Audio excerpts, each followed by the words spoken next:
akkamitti irra jirte dubbataara mana banate Asitti amma nama baay'ee qabna nama kuma sadiin seenam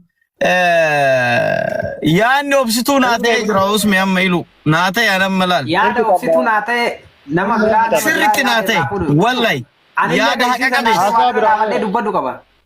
Okay. Waan kana yaada kana naa ibsaa jedha nama ajenda makanaawu. Okay. Bubbee atillee dubbadhu nama isa qeeqaa ture nama isa irraa dubbataa ture erga jettirraa bakka yaada bakka sagalee qulqulluutti erga baate dubbadhu. Maaliif akka isa qeeqte maaltu yaada ijaartii isaa kullee isin balleesse. Dandeetti balleessuu dandeetti dubartiidha haala miidiyaa kana ittiin asirratti nu jirruu fi haala uummanni kun ittiin jiraatu uummata mataa kulfii akka taane nu beekuu dhabuu dandeetti. Kiyaaroon nama gubbaa kanarra ture feesbuukaa waan dubbatamu ture akka itti dubbatu beekaa akka itti haasa'u beekaa mucayyoon tun haarawa gara miidiyaa kanaa dhufuu dandeetti. Shamarran keenya mootu koomentii mucattii tana miidhuu danda'anii arrabsuu danda'anii aarsuu danda'ani. Mucattiin tun miira keessa seentee koomenticha laaltee gastii banattee gaafa achi gad dubbattu koomentii dubbisaa gaafa dubbattu miira keessa seentee dubbii hawaasa kana tuqu yoo isiin dubbatte inni irraan deebisee isii bira taa'ee hawaasni marqa akkanaati jedhee dubbachuun tokkoffaa marqa Yamaniitiif marqi keenya garagala. Yamaniin marqi nyaatan bishaanii nyaatan maraqii itti naqanii kan inni re'aala ganaatiin bitame. Marqi keenya xooshineen sukaayiin dhadhaan baffame dubartiin beektuun marqitee ka harcee of keessaa hin qabne laaqamee nyaatama. Marquma kana gad deebisee marqa arabaa ka bishaan maraqii nyaataniin gaafa kiyaar dubbate kiyaarii abdannu kan irra siin geennu san arrabsuu irraa inni duuba nu deebisu hin jiru. Maaliif sammuun teenya sammuu kiyaarii wal qixa ta'uu dhabuu dandeetti waan ta'eef. Ilaalcha kiyaar laalee dubbate san forkoo sookoo hima dhoksaa keessaa baafnee itti fayyadamna waan ta'eef. Siigalee inni jecha takkatti dubbateemi bakka 100tti hiinne irraa dubbachuu dandeenya waan ta'eef dogongoree ka isiin dogongorte dogongora isii isa fudhachuu danda'a waan ta'eef mushurraa asirra fidoo doon taane akka yaada bubbeessa gureetitti kiyaaroon nu balleessee jira jaartiin isaa isa jala jirti gabbayee dhiifama nu gaafachuun dirqama kiyaarii jira afaan Oromooti. Ilaalcha feetee nu dogongortu dogongora isiin dogongorterra inni dogongoree jira mataan isaa. Fitadheera dhiifama waan onti. Okay galatoomi atillee marqaa falmita malee bakkeen isiin dhiira arsii yookiin shamara arsii itti tuuite hin jiru marqi tuqamnaan hin dubbattee jechuutillee. Rakkoon qaba arraba koomentii boodaa dhufe sun. Garuu ilaalchi jalqaba irraa ka'e ilma marqaati waan ta'eef marqa Yamaniitiif marqa kenneessaa akka olii fidan. Kiyaaroon maaliif akka akkas jedhallee anu dubbattu malee wanni isiin hawaasa arrabsite hin jiru. Hawaasa kan arrabsite eegasii ol arrabsan isiillee achi gadhagaa gad darbatuun isii dirqama. Okay, thank you. Abdii Cululle. Itti kofeete. Nama gargaratti hiikkata. Akkaataa gargaraatti hiikkata. Ammallee viidiyoo san immoo kiyaar immoo idiiteedhaa jira. Ani hin beeku. Ani mucayyoo marqa yoo nyaatan sammuu isin tuqattu gurra kiyyaan dhagee jechuudha. Idii ta'ee daayirektii jettee wallaahi hin beeku. Immoo ka kiyyaar tokkollee aslan marqi kan Yamanillee gurra kiyyaan dhagahee walumaa galatti kiyyaar umrii kanaan as deebi'ee komantii ijoollee laalaa laayivii waraabulleen tokko farratti sirrii miti.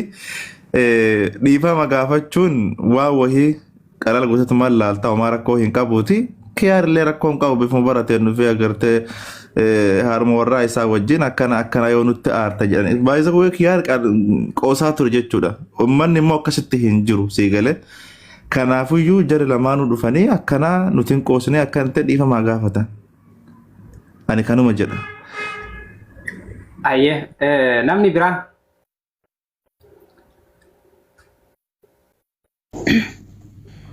Waalaikum salaam warahmatullahi wabarakatuh. Okay, Dr. Dubbad. Shamaran arsillee yaada irraa fuudhuu fi bara nama muraasa beekaman argachine. Kiyyaar irraa gaafii qaba. Adda duree dubbii. Kiyyaar obboleessa keenya duraan si jaalannaa si kabajaa qabsaa Oromooti. Yaa'anii ati yoo har'a gadi baate kaleessuma fuutele tokkoffaa komii jalqabaa sirraa qaba dhaggeeffadhu obboleessa. Gaafa fuute akkasi arsiin hundi Oromoo hundi baatee si bareechiftee fuutee ni galtee gaafa lammaffaa mataa qullaa gabbaaftee ati ilma arsii taatee si galee mataa qullaa gabbaaftee sirbisiifte waan aadaa keenya keessatti hin argamne waan aadaa ilma haala gaafii waan biraatiin dabalina. Ajandaan lolli kun itti dhufe tooppii lolaa kana qofa malee kana dura maan dubbatin akka waa'ee mataa qullaa osoo dubbatin ayyee khalas deebi'e ajandaan akka fedhe waratu sen.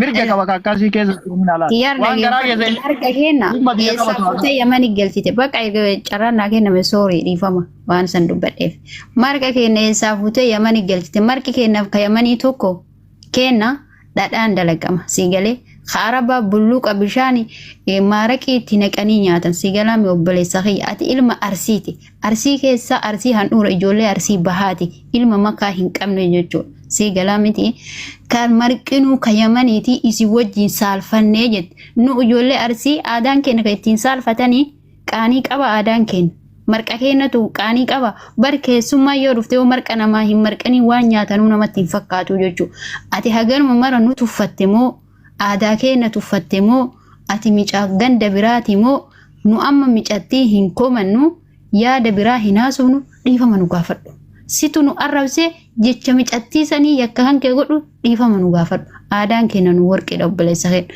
yoo si haa kabanyuu barbaada yoo si haa jaalannu kana si jibbuu odoonte waan si jaalannuu fi oromoon hundi quba sitti qabde jechuudha kanaafuu dhiifama nu gaafadhu walumaa galatti bakka kan irraa lammata haadha mana teessanii fuutanii miidiyaa irratti hin fidin waan xiqqaa sii kennite waan gaarii sii kennite gola keessa jaartii teessa oldeeffadha akka aadaa arsiititti huradha duba dhiirri arsii kaleessa maqaa qaba mataa qaba sii galaa miti mana keessatti huradhu yoo san si kabajjiisiinuu jechuudha walumaa gala dhiifama nu gaafadhu kiyyaa.